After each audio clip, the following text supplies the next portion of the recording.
Over the past two Grand Slams, Carlos Alcaraz has dominated, and we've seen Jannik Sinner sort of take a back seat.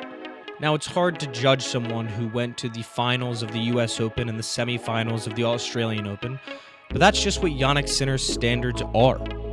In this video, we'll be discussing how Jannik can evolve his game and get back to being world number one. Before this video starts, I just want to give a quick shout out to Tennis Abstract. I got most of my data that I will be explaining throughout this video from that website. It's really awesome. Definitely go check it out. The three major components I want to look at for Jannik's game are his fitness, his creativity, and his ability to take risk. There's been a graphic circulating around the internet that shows Carlos Alcaraz's dominance in what's called marathon matches, these matches that are lasting 4 hours or longer. And you see the large disparity between his win percentage and Jannik's win percentage. I want to compare these two to the big three and some other players that played during that time. If we first look at Novak Djokovic, in all of his matches that were 4 hours or longer, he had a win percentage of 71%. Nadal, a win percentage of 72%. Roger Federer was a bit lower at 40%, but he had played 15 less matches than the other two above him over that 4-hour duration. Andy Murray famously won 3 slams during the Big Three era, was sitting around 56%. And Stan Wawrinka also famously won 3 slams during that Big Three era, was 55%. Now we get into Carlos and Jannik. Carlos, in matches that are 4 hours or longer, is 9-1. He is absolutely dominant when he is going into these marathon matches. He is able to grind down his opponent, and it really shows because he's won 9 out of his 10 matches. Jannik, on the other hand, is not quite the same. Jannik has played 7 matches of 4 hours or longer and has yet to win one of those matches. He's 0-7. That is just unacceptable at the level of tennis that he's playing at. He is the world number 2, was the world number 1 last year, and yet he can't get over the line in these really long marathon-type matches. This is something that he is going to have to fix going forward if he wants to win more Grand Slam titles, especially with the likes of Carlos standing in his path. Now, I'm not sure if this is solely a fitness thing, if this has to do with his body type, the way he plays, but something's going to have to change for Jannik because he cannot continue like this. I think once he gets his first win of a duration of 4 hours or more, then they might start to compile. We might start seeing a different Sinner, but until then, that is just going to loom over his head. And other people are going to look to take advantage of that. They're going to look to take the match longer, maybe grind out more points, and really send Sinner into an uncomfortable territory. Because let's be honest, that's what it is. He has yet to win a match over 4 hours.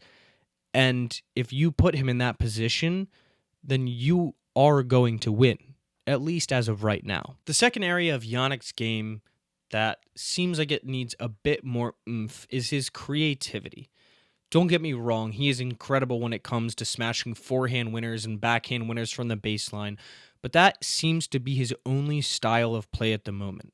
I want to see him going up to the net more, like he did in the 2025 Wimbledon final when he beat Carlos. That tournament, he was playing much more free. He was attacking the net. He was using drop shots. He was even hitting casual tweeners. And that is the type of style that I want to see out of Jannik. Right now, Jannik's style of play is just a bit too predictable.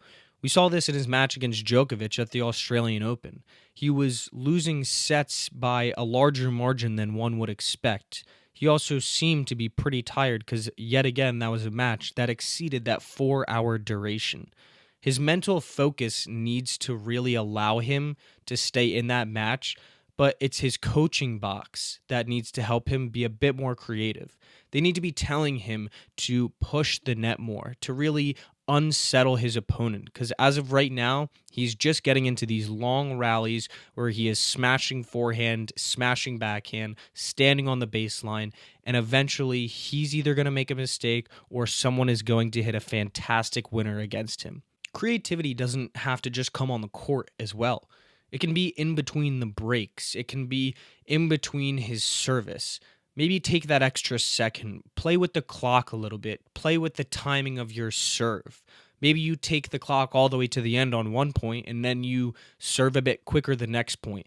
That unpredictability will really allow him to elevate his game and get in the mind of his opponent. Because at the end of the day, that's what tennis is. It's really mental warfare because it's just you versus your opponent. I want to see Jannik taking more risks. The third section in this video is his risk-taking ability.